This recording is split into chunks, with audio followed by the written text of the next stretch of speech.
Pa-executive check-up ako rito sa Rural Health Unit Center sa lugar namin.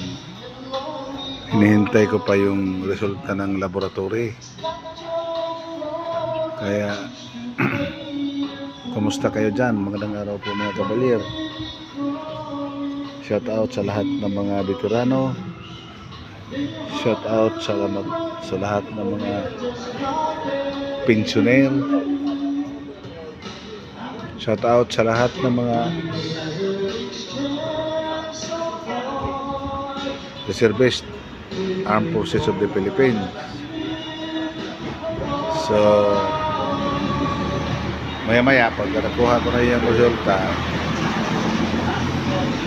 vlog na lang ako mamaya. Mahirap na yung may edad na, pero kailangan na yung check up at monitor lagi.